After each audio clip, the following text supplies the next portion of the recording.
Welcome to this short insights video where we're going to look at arrangements, permutations and combinations and some of the challenges learners face in solving these kinds of problems.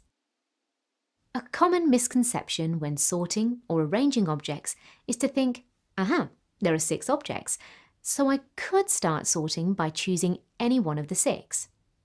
Then there are 5 left, so I could choose any one of the 5, and so on.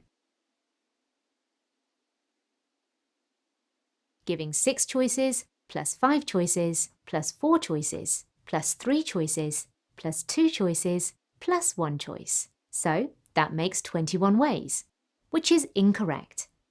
This error of adding instead of multiplying means they have not really grasped the mathematical process of making multiple selections.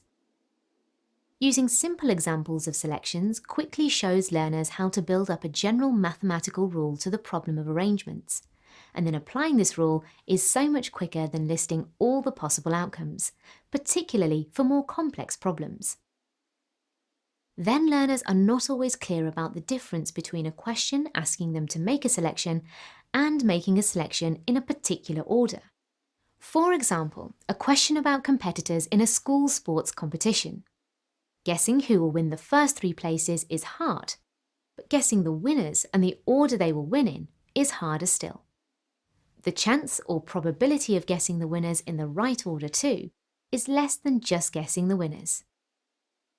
Examples like this let learners see that choosing or selecting from a series of options is a very different answer from choosing or selecting from a series of options in a particular order.